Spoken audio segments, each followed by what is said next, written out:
పలుకు తొయ్యలి భవ్య రూపము తెలుగు తల్లికి వందనం.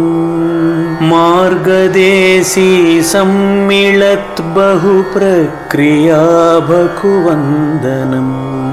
సత్కవీశ్వర కల్పనారస దివ్య జలధికి వందనం. భావనా ప్రియ హృత్సరసు విహారి హంసికి వందనం. భావనా ప్రియ హృత్సరసు విహారి హంసికి వందనం. భావనా ప్రియ హృత్సరసు విహారి హంసికి వందనం. ఇప్పుడు నేటి ప్రధాన సాహిత్య కార్యక్రమం. ఇవాల్టి కార్యక్రమానికి వక్తగా విచ్చేసినటువంటి డాక్టర్ సుంకర గోపాలయ్య గారికి స్వాగతం పలుకుతున్నాం. ఇవాల్టి అంశం నూరేళ్ల కథా సాహిత్యం. ఈ అంశం మీద వారు ప్రస్తావిస్తారు. ముందుగా వారి గురించి మన బృంద సభ్యులందరికీ వారి పరిచయాన్ని అందిస్తున్నాను. డాక్టర్ సుంకర గోపాలయ్య గారు డిఆర్జి ప్రభుత్వ డిగ్రీ కళాశాల తాడేపల్లిగూడెంలో తెలుగు శాఖాధ్యక్షునిగా విధులు నిర్వహిస్తున్నారు. ఈయన గత 12 సంవత్సరాలుగా అధ్యాపక వృత్తిలో ఉన్నారు. శ్రీ వెంకటేశ్వర విశ్వవిద్యాలయంలో వచన కవిత్వంలో స్మృతి అనే అంశంపై వీరు పరిశోధన చేశారు. మా నాయన పాట అనే పేరుతో తెచ్చిన కవితా సంపుటి 2 ముద్రణలు పొంది ఉన్నాయి. అంతేకాక అవి అనేక అవార్డులు కూడా గెలుచుకున్నాయి. కవిత్వంలో ఎక్స్రే ప్రధాన అవార్డు, రంజని కందుర్తి అవార్డు, పాతూరి మాణిక్యమ్మ పురస్కారం, పెన్నా పురస్కారం, తానా అవార్డు వంటి వివిధ పురస్కారాలని అవార్డులని వీరు పొంది ఉన్నారు. 70 వరకు విమర్శనాత్మక వ్యాసాలను వివిధ పత్రికల్లో వీరివి ప్రచురించడం జరిగింది.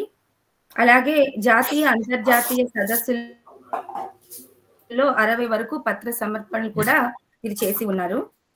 మన విజయవాడ సాహిత్య కార్యక్రమంలో కూడా వీరు మనకి వక్తగా అక్కడికి వచ్చి చక్కటి ప్రసంగాన్ని ఇవ్వడం జరిగింది. ఆ సందర్భంగా వారు 21వ శతాబ్దపు వచన కవిత్వం వస్తు వైవిధ్యం అనే అంశం మీద అప్పుడు ప్రసంగించడం జరిగింది. ఈనాటి ఈ కార్యక్రమంలో వారు ప్రసంగించే అంశం నూరేళ్ల కథా సాహిత్యం. 45 నిమిషాల పాటు వారి సాహిత్య ప్రసంగం జరుగుతుంది. డాక్టర్ గోపాలయ్య గారికి స్వాగతం పలుకుతున్నాను. గోపాలయ్య గారు, మీకు స్వాగతం. మీ ప్రసంగాన్ని ప్రారంభించవలసిందిగా కోరుతున్నాను. అందరికీ నమస్కారం. వినిపిస్తుంది కదమ్మా? వినిపిస్తోందండి. అందరికీ నమస్కారం. ఇవాళ 170వ కార్యక్రమం. 2024లో మొదటి కార్యక్రమంగా భావనాప్రియ సంస్థ ఆన్లైన్ ద్వారా నిర్వహిస్తున్నటువంటి కార్యక్రమానికి మీ సాయంత్రాన్ని, మీ విలువైనటువంటి సాయంత్రాన్ని సాహిత్యం కోసం, కాస్త చర్చ కోసం, సంభాషణల కోసం వినియోగిస్తున్నందుకు మిమ్మల్ని అందరినీ ఇవాళ సాహిత్యానికి సంబంధించి కాలాన్ని వెచ్చించడం పిసినార్తనం అయిపోతుంది. సాహిత్యానికి సమయం కేటాయించడం చాలా తగ్గిపోయింది. అలాంటి పరిస్థితుల్లో ప్రతి శనివారం 2 గంటల పాటు సాహిత్యానికి సమయాన్ని కేటాయిస్తున్నందుకు మీకు నమస్కరిస్తూ, నూరేళ్ల తెలుగు కథ అంటే ఈ అంశం ఎందుకు అనుకున్నానంటే, నేను విజయవాడలో ఒకరోజు పర్యావరణ సాహిత్యం మీద, 2వ రోజు వచన కవిత్వం మీద మాట్లాడినప్పుడు మన చక్రవర్తి సారు ఎప్పుడైనా మీరు ఆన్లైన్లో కథల మీద మాట్లాడండి అని అడిగినట్టు నాకు గుర్తు. అందువల్ల నేను కథా సాహిత్యం మీద మాట్లాడితే బాగుంటుందనే ఉద్దేశంతో ఈ అంశాన్ని ఎంచుకోవడం జరిగింది. అయితే కథ అంటే ఏంటి? ఒక వ్యక్తి జీవితంలో జరిగినటువంటి ఒక సంఘటనని కళాత్మకంగా చిత్రీకరించేది కథ లేదా కథానిక.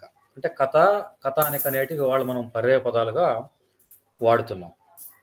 ఇంగ్లీష్లో షార్ట్ స్టోరీ అనేటువంటి ప్రభావంతో కథానిక అనే మాట వాడుకలోకి వచ్చింది. పుట్టుక కథ, చావు కథ, ఈ మధ్యలో జరిగేటువంటి బతుకే ఒక కథగా ఉంటుంది.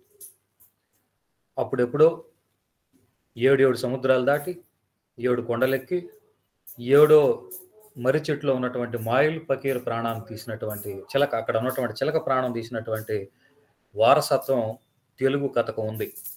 పేదరాశి పెద్దమ్మ, కాశీ మజిలీ కథలు, బట్టి విక్రమార్క కథలు, తెనాలి రామకృష్ణుడి కథలు, ఎన్నో కథలు. అసలు మనం మాట్లాడుకుంటూనే చాలా సందర్భాల్లో నీ కథ ఏంటో చెప్పంటాం, నీ కథ ఎలా నడుస్తుంది అంటాం, వాళ్ళిద్దరి మధ్య ఏదో కథ నడుస్తుంది అని అంటాం. అంటే కథ అనేటువంటి మాటకి ఒకప్పుడు టీవీలు లేని రోజుల్లో, సినిమాలు లేని రోజుల్లో 6 గంటలకి మా నెల్లూరు జిల్లాలో పొద్దు గూట్లో పడేవేళ అంటారు. చాలా మంచి మాట ఇది, పొద్దు గూట్లో పడేవేళ. అంటే పక్షులు గూట్లోకి వెళ్తాయి, కానీ పొద్దు కూడా గూట్లోకి వెళ్ళడం అనేటువంటి అంటే సామాన్యులు మాట్లాడుకునేటువంటి మాటల్లోనే సాహిత్యం ఉంటుంది, కథలు ఉంటాయి. అందువల్ల వాళ్ళు చీకటి పడిన వెంటనే తలుపులు మూసేసి తలుపులు తెరిసేవాళ్ళు. వాళ్ళకి ఆలోచనలో ఉన్నటువంటి రకరకాల కథలు చెప్పుకునేవాళ్ళు.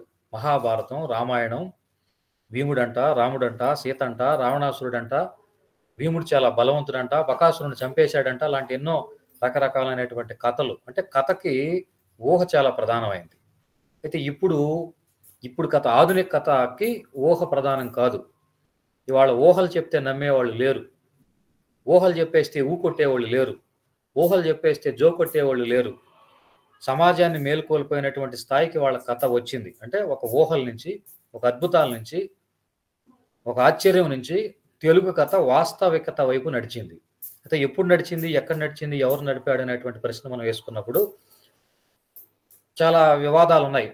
ఆచంట వెంకట సాంఖ్యాయన శర్మ రాసినటువంటి బొడ్డుమల్లి అనేది మొదటి కథని, కాదు బండారు అచ్చిమాంబ రాసినటువంటి ధనత్రయోదశి మొదటి కథని, కాదు గురిజాడ అప్పారావు రాసినటువంటి దిద్దుబాటే మొదటి కథని. అంటే మొదటి కథ ఎప్పుడు పుట్టింది, ఎక్కడ పుట్టింది అనే ప్రశ్న మనం వేసుకున్నప్పుడు అనేక మంది విమర్శకులు తేల్చింది 1910లో గురిజాడ అప్పారావు రాసినటువంటి దిద్దుబాటు కథనే మొట్టమొదటి కథానిక్గా మనం చెప్పుకున్నాం. అంటే అందులో గోపాలరావు అనేటువంటి వ్యక్తి ఒక చెడు మార్గంలో వెళ్తున్నప్పుడు, ఒక చెడు సాంప్రదాయం పాటిస్తున్నప్పుడు ఆయన భార్య అయినటువంటి కమలని, గురిజాడ ఆ కమలని భర్తను ఎలా దిద్దుకునిందో దిద్దుబాటు కథలు, అది మీరందరూ చదువుంటారు, అది చాలా ఫేమస్ కథ.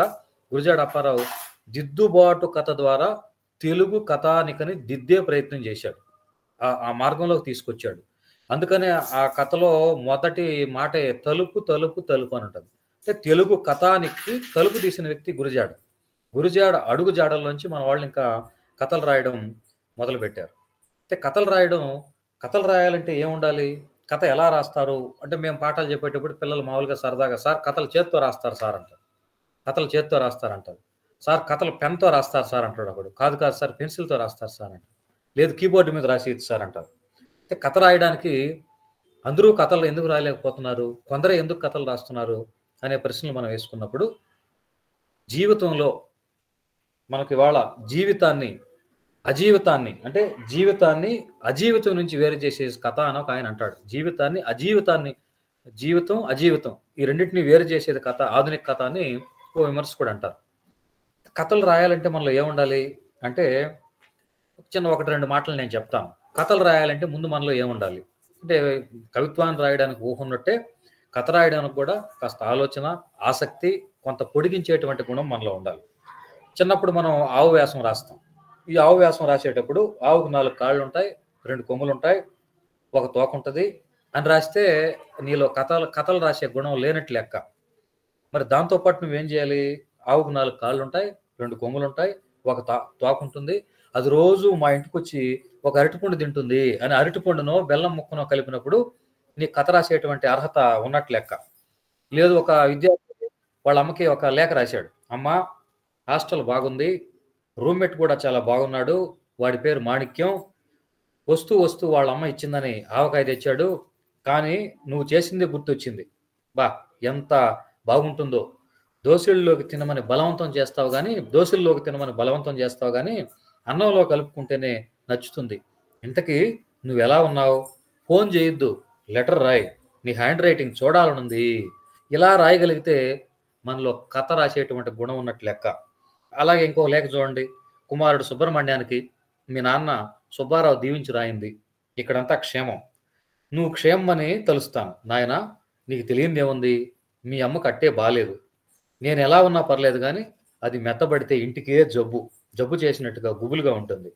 ఏమనుకోకు, సత్వరం 4 డబ్బులు పంపు, దానికి పుష్టిగా ఏదైనా పెట్టి మనిషిని చేసుకుంటాను, కోడలను అడిగినట్టు చెప్పు, మనవళ్ళకి నా దీవెన అని రాయగలిగితే మనం చాలా మంచి కథకుడు అయిపోయినట్టే లెక్క. అంటే ఆ వాస్తవ జీవితంతో పాటు ఆ కథలోకి పాఠకుడు వెళ్ళాలంటే మొదటి వాక్యం నుంచి చివరి వాక్యం వరకు కథకుడు పాఠకుడిని, నీ కథ నేను ఎందుకు చదవాలి, కథకుడే ఒక పాఠకుడైపోయి నీ కథ నేను ఎందుకు చదవాలనే ప్రశ్న వేసుకున్నప్పుడు ఉత్త కథలు రావు, ఉత్తమ కథలు మాత్రమే వస్తాయి. అందుకనే ఓ ప్రేమికురాలితో ఇలా మాట్లాడుతున్నాడు. సరిత గారు నమస్తే, జీవితంలో మా నాన్న ఏ పని నా మేలు కోరి చెప్పడని నా నమ్మకం. జీవితంలో మా నాన్న ఏ పని నా మేలు కోరి చెప్పడని నా నమ్మకం. కానీ నా ఆలోచన తప్పు. రోజు ఉదయాన్నే లేచి పాలు తేవలసిందేనని ఆయన 4 రోజుల నాడు వీలైనంత సౌమ్యంగా నా కాలర పట్టుకొని చెప్పాక ఆ ఆజ్ఞను శిరసా వహించడం నా జీవితాన్ని మలుపు తిప్పుంది ఊహించలేదు. ఆయనే గనుక ఆ కోరకపోయి ఉంటే నేను మబ్బు ముఖంతో పాలబూతుకొచ్చి ఉండేవాడినా, అక్కడ మీరు కనిపించేవారా? అన్నీ తెలుసుకున్నాను. చిన్న ఉద్యోగం చేస్తున్నారని చెప్పారు. నాకు ప్రస్తుతానికి ఉద్యోగం లేదు. 40 మంది పిల్లలకు ట్యూషన్లు చెప్తున్నాను. మీ వేణ్ణీళ్ళకి నా చన్నీళ్లు, భవిష్యత్తులో తప్పకుండా బాగుపడతాను. వెనక వాటా ఖాళీగా పడి ఉంది. మా బాబుని బెదిరించి అక్కడ కాపురం పెడితే అడ్డుకోవడానికి హరిహరాదులు కూడా ధైర్యం చాలదు. కనుక చెప్పాల్సింది ఏంటంటే మనం పెళ్లి చేసుకుందామని. అంటే ఇక్కడ ఈ వ్యక్తి సరిత అనేటువంటి అమ్మాయికి తను పెళ్లి చేసుకోవాలని, తను ప్రేమిస్తున్నాడని ఎంత హుందాగా చెప్పేశాడు. అంటే ఇలా చెప్పగలిగినప్పుడు ఇంకోటి, నేను పత్రికలో ఓ లేఖ చదివాను, ఎడిటర్కి రాసినటువంటి లేఖ. ఎడిటర్ గారికి, ఆర్య, మా వీధిలో దీపాలు వెలగడం లేదు, రాత్రి అయితే చాలు ఆడా మగ తేడా లేకుండా అందరం సునకాలతో బాహాబాహి పడవలసి వస్తుంది, దోమలతో సరే అవి మాకంటే ఆరోగ్యంగా బలంగా ప్రబలంగా ఉన్నాయి. మా సత్యనారాయణపురం పట్ల మున్సిపాలిటీ వారు దశాబ్దాలుగా ఇలాగే నిర్లక్ష్యం వహిస్తున్నారు కనుక ఇకనైనా ఈ సమస్యను పరిష్కరించాలని మీ ద్వారా ఇక్కడ ఆయన అంటే ఒక సమస్యను చెప్తున్నప్పటికీ ఆ సమస్యని ఎంత హాయిగా చెప్తున్నారు చూడండి.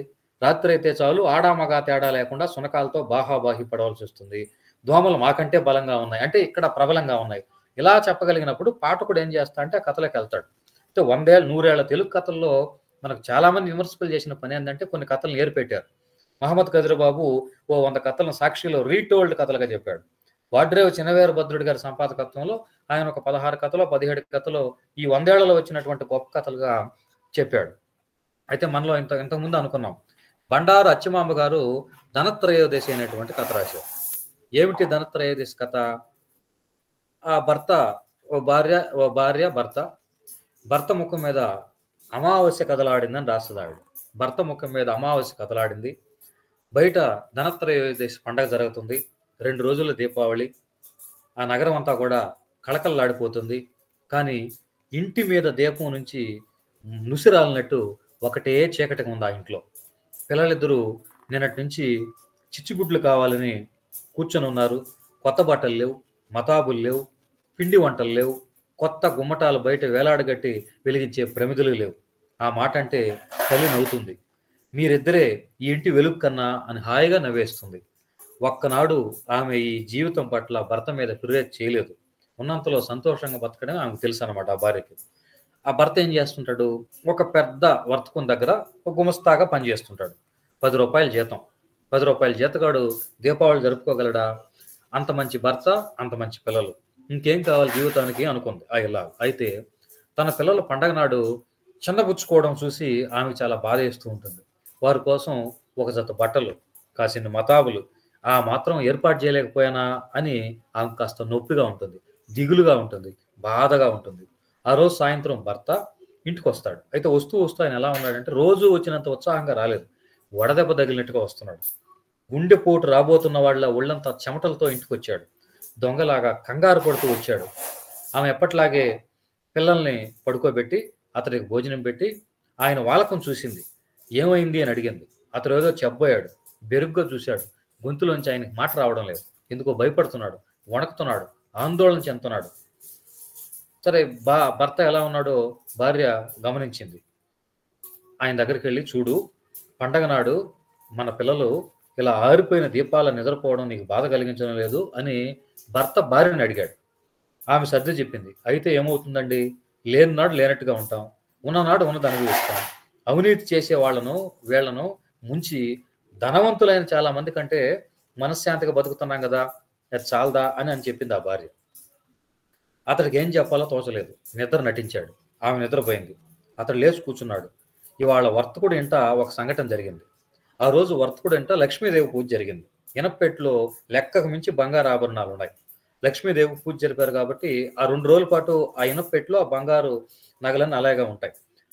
ఈ చిన్న గుమస్తాని, అంటే ఈ భర్త ఉన్నాడు కదా, ఈ భర్త చిన్న గుమస్తా. ఈ చిన్న గుమస్తాని ఆ వర్తకుడి దగ్గర ఉండేటువంటి పెద్ద గుమస్తా పిలిచి, ఏమండి చిన్న గుమస్తా గారు, ఎంతకాలం ఇలా మనం బతుకుతాం, ఈశ్వరమని ఉంటాం, శెట్టి గారి దగ్గర ఎంత సమ్మతం ఉంది కదా, అందులో కొంత పైన ఆయనకు నష్టం లేదు, పెద్ద తేడా రాదు, మీరు సరేనంటే మన ఇద్దరం కలిసి అవి నొక్కేద్దాం అనేటువంటి ఐడియా ఈ పెద్ద గుమస్తా ఇచ్చాడు. ఈ చిన్న గుమస్తాకి చెమటలు పట్టుకొని పెదాళ్ళు వణుకుతున్నాయి. తప్పుడు పని చేసేటప్పుడు శరీరంలో దౌడు తీసే అంత కంగారు దౌడు తీస్తూ ఉంది. వద్దండి, నేను ఇందుకు సమ్మతించిన అన్నాడు అతను. పెద్ద గుమస్తా నవ్వాడు. అలాగే తొందర ఏం లేదు, మనకి ఇంకా 2 రోజులు టైం ఉంది, అంతవరకు ఇదిగో ఈ 100 జోబులో పెట్టుకోండి, పండగ వేళ అక్కడికి వస్తాయని చెప్పి ఆ 100 రూపాయల నోటు ఈ చిన్న గుమస్తా జోబులో పెట్టాడు. ఆ 100 నోటుతో ఆ చిన్న గుమస్తా ఇంటికి వచ్చాడు. ఆ వచ్చినప్పటి నుంచి ఆయనకు ఎలా ఉంది, గుండెలు దడలాడుతున్నాయి. ఇలా జరిగిందని భార్యకి చెప్పాలనుకున్నాడు, చెప్పలేకపోతున్నాడు. ఆ దీపం వెలుతురులో ఆ 100 రూపాయల నోటుని అలా ఇలా పాపం మార్చి చూస్తూ కూర్చున్నాడు. పెద్ద గుమస్తా చెప్పినట్టే చేద్దామా వద్దా అని అవస్థ పడుతూ ఉంటే ఆఖరికి భార్య లేచి భర్తను గమనించింది. అతడి చేతిలో నోటుని చూసి, ఏమండి ఎక్కడివి డబ్బులు, ఎందుకు మీరు సాయంత్రం నుంచి అలా ఉన్నారు అని అడిగింది. భర్త జరిగిందంతా చెప్పి ఒడిలో తల పెట్టుకుని ముఖం దాచుకున్నాడు. ఆమెకి జరిగింది అర్థమైపోయింది. అతడి శిరస్సు మీద చేయి వేసి ఊరడించింది. ఎందుకండి మీరు అలా చేయడం, నేనేమైనా మాణిక్యాలు అడిగానా, మన పిల్లలకు సిరి సంపదలు అడిగానా, తిండికి మీరేమీ లోడ్ చేయడం లేదు, ఇక బట్టలు నగలు పెద్ద విషయమా, మనిషి బతకాలంటే ఉండక తప్పదా చెప్పండి, మనిషికి కావాల్సిన నీతి, అది తప్పిన బతుకు మనకు వద్దండి. మరుసటి రోజు పెద్ద గుమస్తా ఇంటికి 2 భార్యాభర్తలు వెళ్ళిపోయి అతడి బల్ల మీద 100 రూపాయల నోటు పెట్టేసి, మీకు ఒక దండం, మీ ప్రతిపాదనకు ఒక దండం, తప్పుడు పనుల్లోకి మమ్మల్ని లాక్కండి అని చెప్పి వెందిరిగారు. కానీ పెద్ద గుమస్తా వాళ్ళని కదలనివ్వలేదు. పెద్దగా నవ్వుతూ సంతోషం వ్యక్తం చేస్తూ కౌగిలించుకున్నాడు, ఆలింగనం చేసుకున్నాడు. అతడికి ఆ విధంగా పెద్ద గుమస్తో కలిసి ఆ వర్తకుడు పెద్ద గుమస్తాతో ఒక పరీక్ష పెట్టాడు అనమాట. ఆ పరీక్షలో ఇప్పుడు వీళ్ళిద్దరూ నెగ్గారు. ఆ రోజు నుంచి ఆ వర్తకుడి ఇంట్లో వాళ్ళిద్దరూ సభ్యులైపోయారు. అతడి జీతం 2 అయిపోయింది. నిజాయితీ అనే సిరిని పదిలంగా కాపాడుకోవడం వల్ల ధనత్రయోదశి నాడు నిజంగానే వాళ్ళ ఇంటికి లక్ష్మీదేవి చేరిపోయింది. ఇది కథ. అంటే ఇది మనం ధనత్రయోదశి అనేటువంటి కథని 1902లోనే బండారు అచ్చిమాంబ గారు ఎంత కీలకమైన విషయాలు ఇందులో చర్చించారో మనం చూడండి. అంటే మన మూలాల్ని ఎంత మార్చేటువంటి కథ ఇది. ఇలాంటి కథే మనకు నీ పాపాల్లో నీ భార్య పిల్లలకు భాగం ఉందో లేదో అని బోయవాడైనటువంటి వాల్మీకిని అడిగి రమ్మన్నారు ఋషులు. వాల్మీకి అడిగితే భాగం లేదన్నాడు భార్య పిల్లలు, అంతే తప్ప పాపం చేయవద్దని లేదు. వాల్మీకి భార్య నీతిగా నిలబడి ఉంటే బహుశా అతడు ఏనాడో రామాయణం రాసి ఉండేవాడు. విలువలు ఇంటి నుంచే మొదలవ్వాలి, ఇల్లాలే విలువలు నూరిపోయాలి, అప్పుడు ఇల్లు బాగుంటుంది, ఇల్లు బాగుంటే సమాజం బాగుంటుంది, సమాజం బాగుంటే దేశం బాగుంటుంది. కొంతమంది భార్యలు ఉంటారు ఇంట్లో, మీరు ఉన్నారు, ఎందుకు ఎవరైనా ముంచో తేల్చో సంపాదించవచ్చు కదా అని శతపోరే భార్యలు ఉంటారు. అంటే అందరి భార్యల గురించి నేను ఇక్కడ చెప్పడం లేదు. మా ఆవిడకి ఎంత తెచ్చినా సరిపోదండి అనే నెపం భార్య మీద తోసేసి దేశాన్ని మేసేసే ప్రబుద్ధులు కూడా కొంతమంది ఉంటారు.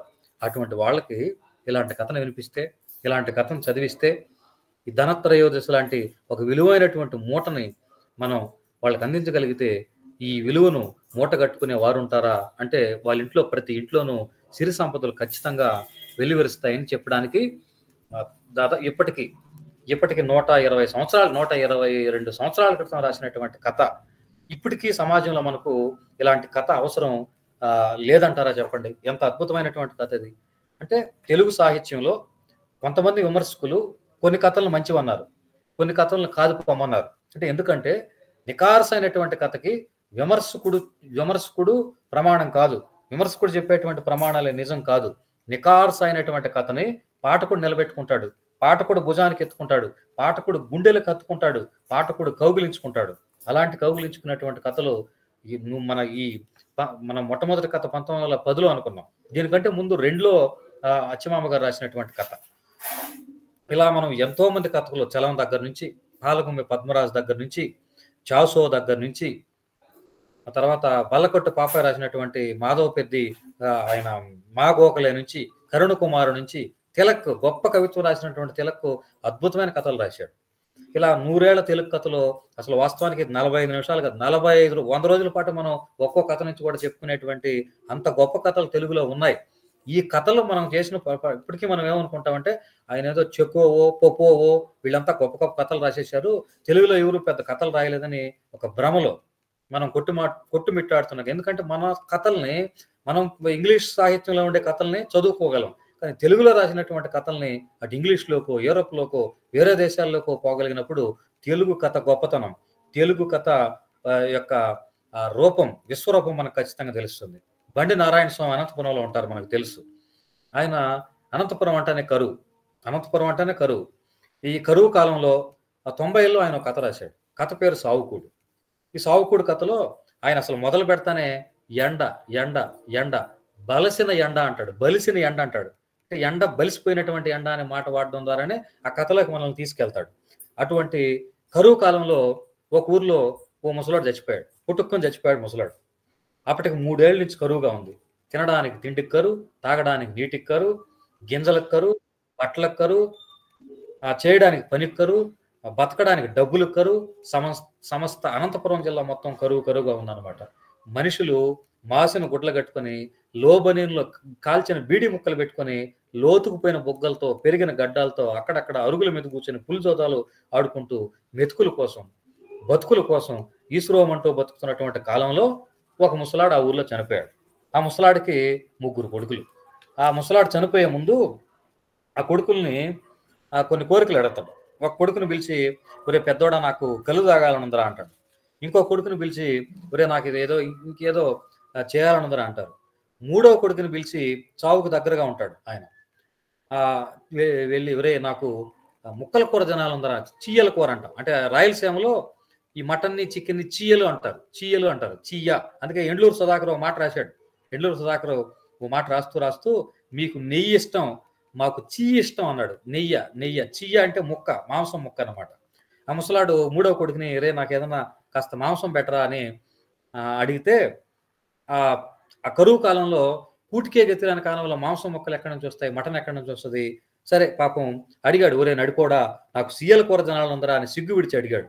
ఎక్కడి నుంచి వస్తుంది సీయల కూర?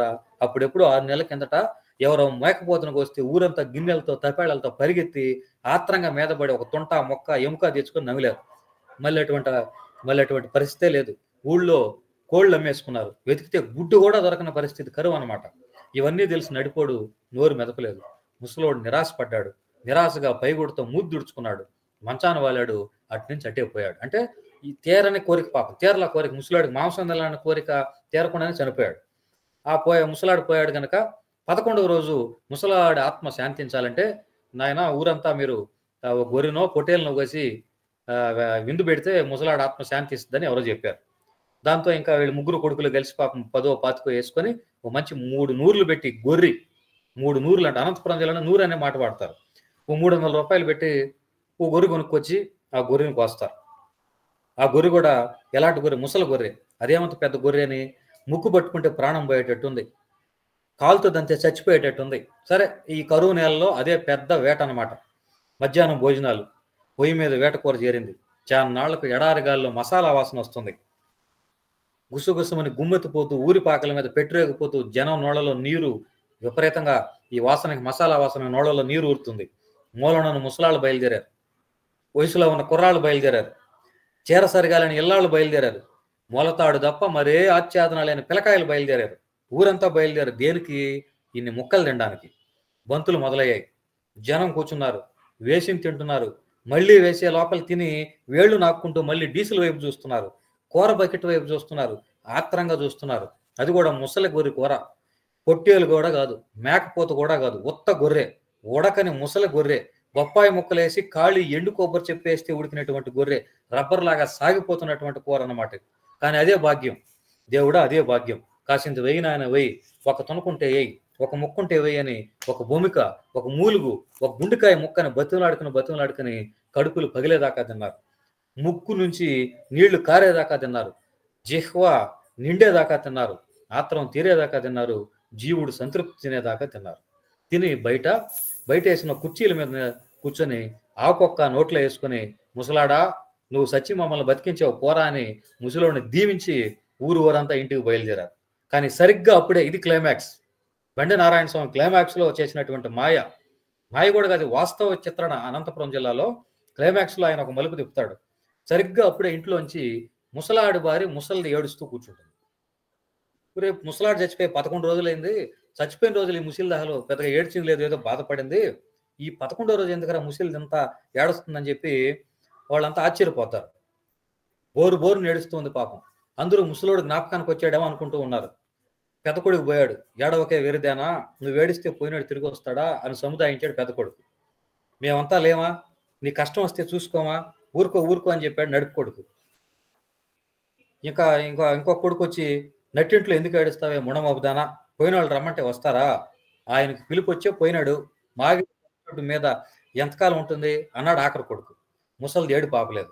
ఆపకపోగా ముగ్గురు కొడుకులను శాపనార్థాలు పెడుతూ, రేయ్ నా కొడకల్లారా, 3 నూర్లు పెట్టి గొర్రెలు కోస్తురి, ఊరోళ్ళంతా వచ్చి తినిపోయిరి, ఎవరెవరికి పుట్టిన నా కొడుకులో వచ్చి గొంతు వరకు సించుకుని పోయిరి, నా ఇస్తరాకులోకి మాత్రం 4 ముక్కలైనా వేయకపోతారు కదరా మీ కడుపులు దొక్క, మీ తునకలు తిని నా మొగానికి నీళ్లు పోస్తారా, పులుసు పోస్తారా, మీ ఆకు శనగ, మీ అమ్మ కడుపు కాల అని కోపం తేరక, తునకల మీద మనస్సు సావక, వాటినే తినే అవకాశం మళ్ళీ ఎప్పుడు వస్తుందో తెలియక బాధతో, దుఃఖంతో, ఆశతో పొగిలి ముసిలి ఏడ్చింది. అంతటా కథ అయిపోద్ది అన్నమాట. ఇప్పటిదాకా ముసలి ఎందుకు ఏడ్చిందంటే మొక్కల కోసం ఏడ్చింది. అంటే దానికి అర్థమైంది, బతకడానికి కూడా దొరకని కరువు ప్రాంతంలో సావు కూడైనా సరే కడుపార తిందాం అనుకున్నటువంటి మనుషుల జీవితాల్లో మహా విషాదాన్ని మిగిల్చినటువంటి గొప్ప కథ సావు కూడైనటువంటి కథ. అంటే మనం కరువు ఏం తీసుకుపోద్దంటే మనుషుల్లో ఉన్నటువంటి ఆత్మాభిమానాన్ని కూడా కరువు తీసుకెళ్ళిపోద్ది, సిగ్గులేని మనుషులుగా మార్చేస్తుంది. ముసలిది వాస్తవానికి ముసలోడు పోయినందుకు ఏడవాలి, కానీ అంత మాంసం కోసం ఏడవడం, ఇది కరువు అంటే. ఈ కరువుని చెప్పడం కోసం స్వాతంత్రం వచ్చి ఇన్నాళ్ళైనా సరే ఇంకా రాయలసీమలో కరువు ఎందుకుంది, ఉత్తరాంధ్రలో కరువు ఎందుకుంది, సాటి మనిషి చేస్తున్నా సరే 100 కోట్ల వేల రూపాయలు స్విస్ బ్యాంకుల్లో ఇంకా ఎందుకున్నాయి, వాళ్ళ కడుపు ఎప్పుడు కాలుతుందో అంటాడు. అంటే ఎంత అద్భుతమైనటువంటి కథలు మనం తెలుగు సాహిత్యంలో మనం చదవాలే కానీ తిరగేయాలే కానీ. అంటే కథకుడు కూడా ఎలా ఉండాలి కథకుడు అంటే, ఆ కథకుడు ఒక కథ రాసేటప్పుడు ఆ పాత్రను డీల్ చేసే విధానం తెలియాలి, కథను ప్రారంభించే విధానం తెలియాలి, కథను ముగించే విధానం తెలియాలి. అంటే కథ ఏదో అనుకొని లెక్కలు వేసుకొని మీటర్లు తీసుకొని కొలతలు వేసుకొని వేస్తే కథ రాదు. నువ్వు కథలో పాత్రను తీసుకున్నావంటే ఆ పాత్ర నీకు తెలిసి ఉండాలి, ఆ పాత్రతో నీకు పరిచయం ఉండాలి, ఆ పాత్రతో నువ్వు మాట్లాడి ఉండాలి. ఆ పాత్ర నీకు ఎంత పరిచయం ఉంటే నీ లోపలికి ఆ కథ అంతగా వెళ్ళిపోద్ది అన్నమాట. అందుకనే మనకు అమరావతి కథలో, తెలుగునాట మనకు ఆధునిక కథల్లో అమరావతి కథలను కూడా మనం ఖచ్చితంగా చెప్పుకోవాల్సినటువంటి కథలు కొన్ని ఉంటాయి. అమరావతి కథలు బహుశా మీరందరూ చదివే ఉంటారు. ఈ అమరావతి కథల్లో ఓ కథ ఉంటుంది, ఆ కథ పేరు అంపకం అనేటువంటి కథ ఉంటుంది. అంపకం అంటే పంపేయడం. అంటే ఈ కథ ప్రారంభిస్తానే సత్యం శంకరం మంచి ఓ మ్యాజిక్ చేశాడు. కైలాసంలో ఉండేటువంటి శివుడికి 2 పెళ్ళాలు ఉంటారు కానీ కూతురు లేదన్నాడు. అసలు మొదలు పెట్టడమే శివుడికి 2 భార్యలు ఉన్నారు కానీ కూతురు లేదా, ఆమెకు గాను కూతురుండి ఆ కూతురికి ఈడొచ్చి పెళ్లి చేసి ఆమె ఒక అయ్యి చేయి పెట్టుకుని అత్తగారింటికి వెళ్ళేటప్పుడు ఆ బోళా శంకరుడు ఏమయ్యేవాడో ఏమో, తండ్రి హృదయం ఎంత తలడిల్లిపోయేవాడో ఏమో, తల మీద ఉన్న గంగమ్మను కళ్ళల్లోకి తెచ్చుకునేసేవాడేమో, పుత్రిక శోకంతో కళవల పడిపోయి నర్తన మర్చిపోయి పాదాలు కంపించి సొమసిల్లి పడిపోయేవాడేమో. కన్నవాడికి తెలుస్తుంది కదా నొప్పి, కన్నవాడికి అప్పటికీ తెలియదు. ఇప్పుడు ఇక్కడ అమరావతి ప్రాంతంలో శివయ్య అనేటువంటి వ్యక్తి ఆ నొప్పితో ఉన్నాడు, అడు తిరుగుతున్నాడు. అంటే ఆ శివయ్య అనేటువంటి వ్యక్తికి ఒక కూతురు ఉంది, ఆ కూతురికి పెళ్లి చేశాడు. పెళ్లి చేసి కూతురు వెళ్ళిపోతుంది. ఆ వెళ్ళిపోయే సందర్భంలో అంటే పరమశివుడు కూతురు లేరు, భార్యలు మాత్రం 2 ఉన్నారు. అలాంటి ఆ సందర్భంలో ఆ శివయ్య ఎలా ఉన్నాడు? అడు తిరుగుతున్నాడు, ఇటు తిరుగుతున్నాడు. మనిషిలో లేడు. అరటి పండ్లు సర్దారా, అరిసెలు మూట కట్టారా, ఆవకాయ జాడిని కొత్త బట్టలు చుట్టారా అని పని వాళ్ళని కేకలేస్తున్నాడు. గొంతులో ఉన్నవాళ్లే లేడు, గుండెలో ఉన్నవాళ్లే లేడు. మాటికి చాటుకుపోతున్నాడు. ఉత్తరీయంతో కళ్ళు తుడుచుకుంటున్నాడు. ఆ రోజు అతడికి ఒక్కగాన కూతురు అత్తగారింటికి వెళ్తున్న రోజు అన్నమాట. పెళ్ళయి నిద్ర గడిచి పుట్టింటితో బంధం తెంచుకొని అత్తింటితో ముడి కలుపుకోవాల్సిన రోజు అన్నమాట. దాన్ని అంపకాలు అంటాం మనం. ఇప్పుడు పంపకాలే తప్ప అంపకాలు ఏం లేవు. అంపకాలు సినిమాలో చూపించినట్టుగా తల్లిదండ్రులు పట్టుకొని బోరు నేర్చేటువంటి పెళ్లి కూతుర్లని మనం ఈ మధ్య ఎక్కడ పెద్దగా చూడటం లేదు. అలాంటి సన్నివేశాలు ఏం పెద్దగా లేవు. అందుకే ఇక్కడ శివయ్య ఒకగానో కూతురుని ఎంతో ఇష్టపడి పెంచుకున్నటువంటి శివయ్య వాళ్ళు వెళ్ళిపోతుంటే విలవల్లాడిపోతున్నాడు, వణికిపోతున్నాడు. శివయ్యకి కూతురంటే వెర్రి, శివయ్యకు కూతురంటే పిచ్చి. పెళ్ళాం కనింది కానీ తక్కిందంతా శివయ్య చూసేవాడు, లాల పోసేవాడు, హాయి తిప్పేవాడు, రాత్రులు నిద్ర మేలుకొని ఉయ్యాలు ఊపుతూ కూర్చునేవాడు. పాలిచ్చే ఎదలేదు కానీ ఉంటే 24 గంటలు బంగారు దళకి పాలు పట్టేవాడు కదా అని దిగులు పడిపోయేవాడు. ఆ పిల్ల తింటే శివయ్యకి తిండి, ఆ పిల్లకి వెక్కిళ్ళు, తనకు నిలువు గుడ్లు. కూతురికి 4-5 వయసు వచ్చింది. స్కూల్కి వెళ్తానని శివయ్య ఊరందరినీ పిలిచాడు, పలకలు పంచాడు, బలపాలు కూడా పంచాడు. కూతురు స్కూల్లో ఉంటే బయట గేటు దగ్గర శివయ్య కాపలా కాసేవాడు. కూతురు స్కూల్ నుంచి బయటకు వచ్చిన ప్రతిసారి అతడి కళ్ళలో నీళ్లు తిరిగేవి. కూతురు స్కూల్లో కష్టపడి వచ్చినందుకు రాత్రి అయితే ఆ పిల్ల చనువుగా సన్నజాజి పందిరి కింద తండ్రి మంచం మీద చేరి తండ్రి నడుము మీద కాలేసుకొని ఛాతి మీద తలబెట్టి కథలు చెప్పమని అడిగేది. శివయ్య తనకు తోచిన కథలు చెప్పేవాడు. అవి వింటూ ఆకాశంలో చుక్కలు లెక్క పెడుతూ ఆ అమ్మాయి నిద్రపోయే ఆ బంగారు తల్లి మోములకు చూస్తూ ఆ శివయ్యకి చాలా తృప్తిగా ఉండేవాడు. ఇప్పుడు ఆ కథలు తను ఎవరికి చెప్పాలి? తన ఇంట్లో సన్నజాలు ఎప్పుడు రారాలి?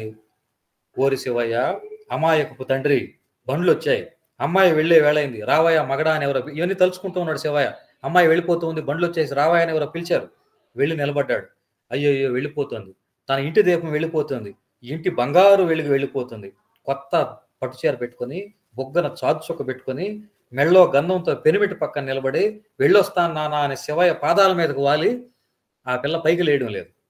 అతడు పిల్ల మీదకు వంగి అతడో లేవడం లేదు. అంటే ఆశీస్సుల కోసం అలా వంగింది, మళ్ళీ పైకి లేయడం లేదు. శివయ్య కూడా అమ్మాయిని పైకి లేపడం లేదు. ఏమయ్యా వెళుతుందో పరాయి దేశం, అమ్మాయి ఏమైనా వెళ్ళిపోతుందా?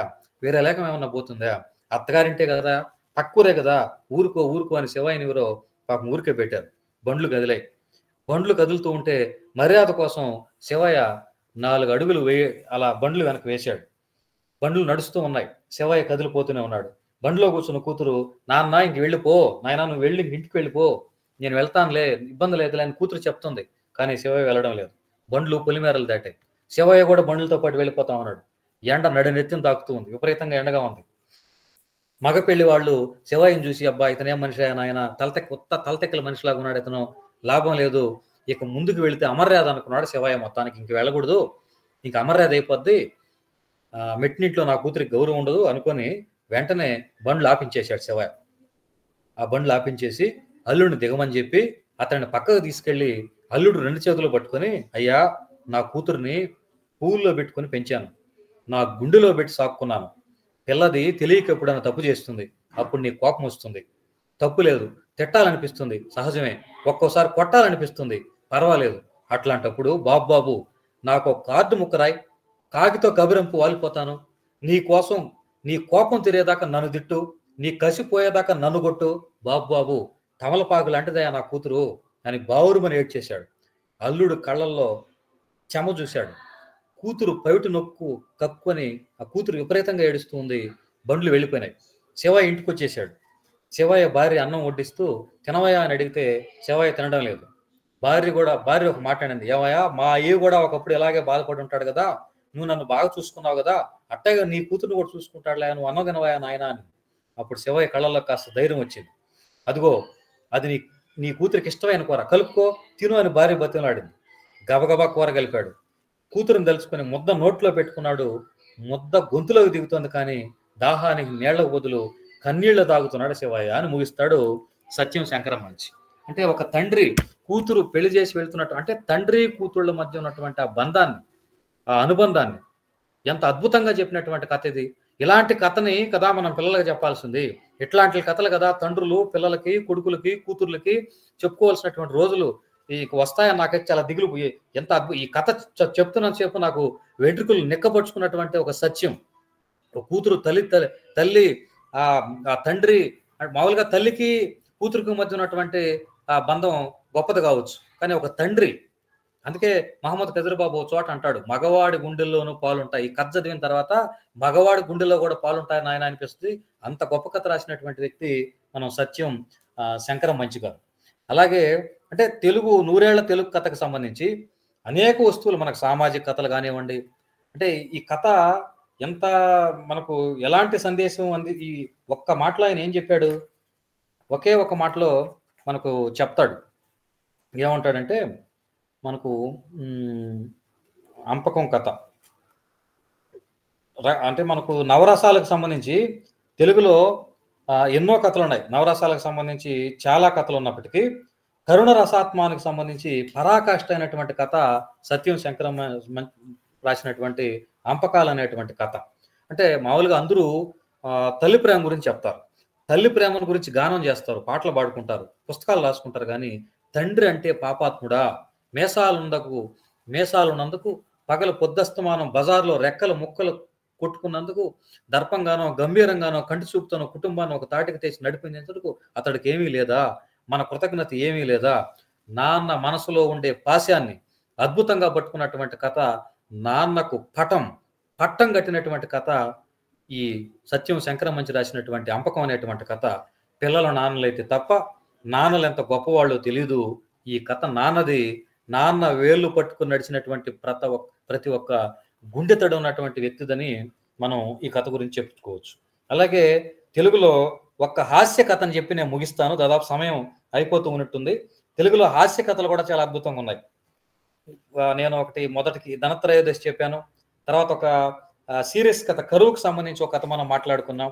అలాగే హాస్యానికి సంబంధించి ప్రసన్న కుమార్ సర్రాజ్ అని ఉత్తర క్షేత్రం అనే కథ రాశాడు. ఉత్తర క్షేత్రం చాలా తమాషా అయినటువంటి కథ. ఎంత కథలో హాస్యాన్ని ఎంత అద్భుతంగా పండించవచ్చో ఈ కథ చెప్తాడు. అంటే ఆయన ఏమీ ఊపుసుకోనటువంటి ఒక పాఠకుడు పుల్లయ్య, ఆయన ఏం చేశాడు, ఓ వారపత్రిక కొన్నాడు, కొనేసి అందులో కథ చదివాడు. వెంటనే ఆ కథ చదివి ఆ కథ మీద అభిప్రాయాన్ని ఆ పత్రిక పంపాడు, ఓ కార్డు ముక్క రాసి పడేశాడు. ఎడిటర్ మహాశయునికి, అయ్యా నమస్కారం, మీ పత్రికలో బస్సు ప్రయాణం అనేటువంటి కథ చదివాను, చాలా బాగుంది. అయితే చిన్న కరెక్షను, అందులో హీరో బస్సు దిగి ఎస్ రామాపురంలోకి వెళ్ళాడని ఉంది. నాకు తెలిసి ఎస్ రామాపురంకి ఆర్టీసీ బస్సు లేదు కనుక తన అవగాహన ఏమిటో పాఠకుడిని తప్పుదో పట్టించే విధంగా ఈ కథ రాశాడని గమనించగలడు. ఆ ఊరికి బస్సు లేదా, కానీ కథ రాసినటువంటి రచయిత ఆ ఊరికి ఆర్టీసీ బస్సు ఉందని రాశాడు అని లేఖ రాశాడు. వెంటనే ఈ ఉత్తరం వచ్చేయింది, పత్రికలు వచ్చేశారు. తిరుగు టపాలో ఇంకొక పాఠకుడు ఉత్తరం రాశాడు, ఎడిటర్ గారు బస్సు ప్రయాణం కథ మీద పాఠకుడు పుల్లయ్య రాసినటువంటి లేఖ చూశాను, పుల్లయ్య రాసినటువంటి అభిప్రాయం తప్పు. ఎందుకంటారా, ఎస్ రామాపురానికి ఆర్టీసీ బస్సు లేదు వాస్తవమే, కానీ ఆ ఊరికి ఒక ప్రైవేట్ బస్సు ఉన్నట్టుగా గుర్తు కనుక హీరో బస్సు దిగి ఎస్ రామాపురంలోకి వెళ్ళడం కరెక్టే అని ఆ పాఠకుడు రాశాడు. ఆ ఉత్తరం కూడా వచ్చేయండి. తర్వాత మళ్ళీ ఇదే కథ మీద ఇంకొక ఉత్తరం వచ్చింది, ఎడిటర్ గారు నమస్తే, బస్సు ప్రయాణం అనే కథ మీద నడుస్తున్నటువంటి చర్చను నేను గమనిస్తున్నాను. నాకు తెలిసిన విషయాన్ని నేను చెప్పకపోతే నేను క్షంతవుడిని అయిపోతాను, అందువల్ల ఈ లేఖ రాస్తున్నాను. ఎస్ రామాపురంకు ఆర్టీసీ బస్సు కానీ ప్రైవేట్ బస్సు కానీ లేవు. ఉన్నదంతా ఒక 7 సీటర్ ఆటో. అది ఉదయం 9 గంటలకి ఉదయం 9 నుంచి 12 లోపల 3 ట్రిప్పులు, మధ్యాహ్నం 2 నుంచి 6 లోపల 3 ట్రిప్పులు తిరుగుతుంది. అంత ఖచ్చితంగా ఎలా చెప్పగలనంటే ఆ 7 సీటర్ ఆటో డ్రైవర్ నేనే, కావున గమనించగలరు అని ఆయన లేఖ రాశాడు. ఆ 3 ఉత్తరాలు రాసిన తర్వాత ఇంకో ఉత్తరం కూడా వచ్చింది. ఎడిటర్ గారు నమస్కారం, బస్సు ప్రయాణం కథ మీద జరుగుతున్నటువంటి చర్చను చూస్తున్నాను. నాకు తెలుసు ఆ ఆటో డ్రైవరు మైక్రో ఫైనాన్స్ ద్వారా లోన్ తీసుకుని 7 సీటర్ ఆటో కొనుక్కొని ఉంటాడు. ఆ లోన్ కట్టలేక, ఆటో నడపలేక, ఆత్మహత్య చేసుకోలేక ఆయన ఎన్ని బాధలు పడుతున్నారో ఊహించగలను. ఒక ఆటో డ్రైవర్ అయినటువంటి పుల్లానంద గారే కాదు, రాష్ట్రం మొత్తం మైక్రో ఫైనాన్స్ చేతిలో ఉంది. ఇందుకు ప్రభుత్వానికి బాధ్యత, ముఖ్యమంత్రి రాజీనామా చేయడం కనీస మర్యాద. కథ ఎక్కడ ప్రారంభమైంది, ఎక్కడికి వచ్చిందో మీరు గమనించండి. ఆర్టీసీ బస్సుకి లేదని ఒక ఆయన లేఖ రాస్తే, లేదా ప్రైవేట్ బస్సు ఉందని ఒక ఆయన లేఖ రాస్తే, కాదా ఆటో ఉంది ఆ ఊరికి ఒక ఆయన లేఖ రాస్తే, ఈ ఆటో డ్రైవర్ని పట్టుకొని పాపం ఆటో డ్రైవరు మైక్రో ఫైనాన్స్ సంస్థలో ఉన్నాడని మరో పాఠకుడు లాక్కెళ్ళాడు. ఈ ఉత్తరం కూడా వచ్చేది. మరో ఉత్తరం వచ్చింది. ఎడిటర్ గారు, బస్సు ప్రయాణం జరుగుతున్నటువంటి చర్చను నేను గమనిస్తున్నాను. అసలు మన కేంద్ర ప్రభుత్వం పాకిస్తాన్తో మెతక వైఖరి అవలంబించడం వల్లే మనం ఈ దేశం ఈ దుర్గతిలో ఉన్నాం. ఆ మాటకొస్తే మన విదేశీ వ్యవహారాలు సరిగ్గా లేవు. మనం చైనాతో వ్యూహాత్మకంగా, రష్యాతో సరిగ్గా, నేపాల్తో సాలోచన భరితంగా, కొరియాతో అంటి ముట్టినట్టుగా, నైజీరియాతో లెక్కలేనట్టుగా, క్యూబాతో పోయేటట్టుగా, బల్గేరియాతో కలిసి కట్టేటట్టుగా, ఖతార్తో తీసుకట్టుగా, సౌదీ అరేబియాతో జతకట్టుగా, జపాన్తో కనికట్టుగా, అమెరికాతో తాకట్టుగా వ్యవహరించినంత కాలం ఈ బాధలు తప్పవు. దీనికి బాధ్యులైన రాజీనామా చేయాల్సిందే, అసలు ఈ దేశం విడిచిపెట్టుకోవాల్సిందిగా నేను కోరుతున్నానని ఇంకో ఆయన లేఖ రాశాడు. సరే, ఇప్పటి వరకు పురుషులే లేఖ రాశారు, స్త్రీలు కూడా రాయాలి కదా. అందుకని ఒక స్త్రీ పాఠకురాలు, ఒక పాఠకురాలు ఓ లేఖ రాసింది. అయ్యా, బస్సు ప్రయాణం మీద జరుగుతున్న గొడవ చూస్తున్నాను, కల కంటి కన్నీరులకిన వేళ అన్నారు కదా. ఎక్కడ స్త్రీ కన్నీరు గారుస్తుందో అక్కడ ఇలాంటి సమస్యలే తాండవిస్తాయి. అసలు బస్సు ప్రయాణం కథలో ఎంత పురుషాహంకారం ఉందండి. హీరో బస్సు దిగి ఎస్ రామాపురంలోకి వెళ్తాడా? ఏం హీరోయిన్ బస్సు దిగి సీతాపురంలోకి వెళ్ళిందని రాయొచ్చు కదా, పద్మాపురంలోకి వెళ్ళిందని రాయొచ్చు కదా, ఎన్ మల్లీశ్వరీపురంలోకి వెళ్ళిందని రాయొచ్చు కదా, కే పద్మాపురం వెళ్ళిందని రాయొచ్చు కదా. అందువల్ల ఈ పురుషాహంకారం నశించాలి. ఇందుకు వీలైతే శాంతా బయోటిక్స్ వారు కానీ, రెడ్డి ల్యాబ్స్ వారు కానీ, అల్లోపతిలో వీలు కాకపోతే చెరక్, డాబర్, చింతలూరు ఆయుర్వేద నిలయం వారు కానీ సైడ్ ఎఫెక్ట్స్ లేని మందులు కనిపెట్టి మగవారి అహంకారాన్ని అణిచివేయాల్సిందిగా కోరుతున్నానని చెప్పి ఆ పాఠకురాలు చాలా ఉక్రోషంగా, ఆవేశంగా, అసలు దీనికి అంతటికి కారణం ఈ కథలోనే పురుషాహంకారం ఉందని పాపము ఆవిడ లేఖ రాసింది. ఈ ఉత్తరం కూడా వచ్చేయింది. చివరికి కథ రాసినటువంటి రచయిత ఇంకా స్పందించాల్సి వచ్చింది. అతను ఆ రచయిత ఏం రాశాడు చూడండి. పాఠకులకు నమస్తే అయ్యా, ఏదో కథ రాస్తే దాన్ని మీరంతా చదివి హాయిగా కాలక్షేపం చేస్తారు అనుకున్నాను, కానీ నా కథ వల్ల మైక్రో ఫైనాన్స్ సమస్యలు చెలరేగి, జెండర్ రాజకీయాలు పెట్టరేగి, విదేశీ సమస్యలు పెచ్చరెల్లి పరిస్థితి వస్తుంది అనుకోలేదు. ఇక మీదట నేను కథలు రాయను, రాసిన పత్రికలకు పంపను అని రచయిత పాపము చివరికి నేనే కథలు రాయను పోయాడు అని చెప్పాడు. ఈ ప్రసన్న కుమార్ సర్రాజు ఈ కథకి ఏం పేరు పెట్టాడు అంటే ఉత్తర క్షేత్రం అని పేరు పెట్టాడు. కథకు పేరు పెట్టడంలోనే మొదలైందనమాట. అంటే మనం అనుకుంటాం పాఠకుడు ఏమీ గమనించడలే, పాఠకుడు ఏమీ పట్టించుకోడలే, పాఠకుడు తెలుసుకున్నాడు అనుకోండి, ఈకకు ఈక, పీకకు పీక పీకేస్తాడు, శార్దూల నుంచి హిందోళానికి ముడిపెట్టేస్తాడు, చిత్తూరు నాగయ్య చేత పాడించేస్తాడు, ఎస్ రామాపురం బస్ ఎక్కి శాన్ ఫ్రాన్సిస్కోలో దించేస్తాడు. కనుక పాఠకుల దగ్గర ఒళ్ళు దగ్గర పెట్టుకొని రాయాలని చెప్పి రచయితలకు చొరక వేస్తూ రాసినటువంటి కథ ఉత్తర క్షేత్రం అనేటువంటి కథ. ఇవాళ నేను ఒక 4-5 కథలు మాత్రమే అలా స్పృశించాను కానివ్వండి. మనం 100 ఏళ్ల తెలుగు కథ గురించి ఒక కథ రాసే ముందు ఒక రచయిత ఎంత అప్రమత్తంగా ఉండాలి. కథ రాయడం అంటే ఆషామాషి వ్యవహారం కాదు. పక్కింటి సుబ్బారావు సుజాత వంక అదో రకంగా చూశాడు. సూర్యుడు తూర్పున బళ్ళును ఉదయించాడు. ఎంతకాలం రాస్తావు నువ్వు? సూర్యుడు తూర్పును ఉదయించి పడవను ఉదయిస్తాడా? అంటే మనం రాసే వాక్యంలో ఏమైనా కొత్తదనం ఉందా, ఏమైనా ఆసక్తి ఉందా? ఒక కథ రాసిన తర్వాత మనకు మనమే చదువుకోవాలి. 4 సార్లు చదువుకున్న తర్వాత ఇందులో ఏముందని రాశాను నేను, ఏమైనా కొత్త మాట నేనేమో చెప్పగలిగానా? కాళీపట్నం రామారావు యజ్ఞం కథ రాసినప్పుడు తండ్రి కొడుకుని చంపేసేటువంటి ఒక క్లైమాక్స్ ఆయన పెట్టాడు. తండ్రి కొడుకుని చంపాడు. ఇదే క్లైమాక్స్ ను మనం జనతా గ్యారేజ్ సినిమాలో, మీరు జనతా గ్యారేజ్ సినిమా చూసుంటారు, ఇక్కడ కూడా తండ్రి కొడుకుని చంపిస్తాడు. అక్కడ సీతారాముడు ఎలా మనం యజ్ఞం కథలో ఉంటుందో జనతా గ్యారేజ్ కూడా అలానే ఉంటారు. అట్టే మనం తండ్రిని చంపించిన కొడుకులు కూడా మన కథల్లో ఉండాలి. తండ్రిని చంపించినటువంటి మొట్టమొదటి కొడుకు ఎవరు తెలుసా మనకు? మన పురాణాల్లో ప్రహ్లాదుడు వాళ్ళ నాన్న చంపించేశాడు.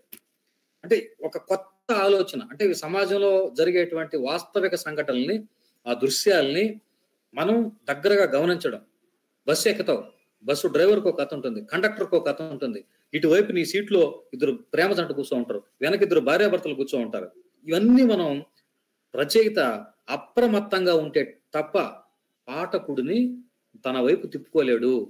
అప్రమత్తంగా ఉన్న రచయిత మాత్రమే తెలుగు నేల మీద నిలిచిపోయేటువంటి కథలను రాయగలడని చెప్తూ నేను ఒక 2-3 నిమిషాలు కాస్త ఎక్కువ మాట్లాడినట్టున్నాను. అయినప్పటికీ భావనాప్రియ సంస్థ వాళ్ళు చాలా రోజులు నన్ను అడిగారు. నేను చాలా కొత్త మంది వక్తలను పరిచయం చేస్తూ నేను మాట్లాడతానులేండి, నేను ఎప్పుడైనా మీ కుటుంబ సభ్యుడిని, మీకు ఎప్పుడు వక్త లేకపోతే అప్పుడు నేను మాట్లాడగలను, ఇబ్బంది లేదని చెప్పి ఈ మధ్య నేను కొంతమంది వక్తలను కూడా తీసుకొచ్చాను. మరి చక్రవర్తి గారికి, మిగిలిన బాధ్యులందరికి కూడా నేను నా నమస్కారాలు తెలియజేసుకుంటూ సెలవు తీసుకుంటున్నాను.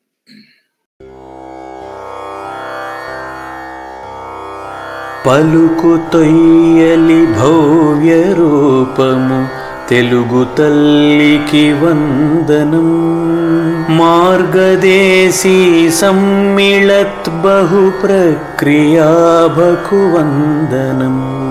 సత్కవీశ్వర కల్పనారస దివ్య జలధికి వందనం. భావనా ప్రియ హృత్సరసు విహారి హంసికి వందనం. భావనా ప్రియ హృత్సరసు విహారి హంసికి వందనం. భావనా ప్రియ హృత్సరసు విహారి హంసికి వందనం.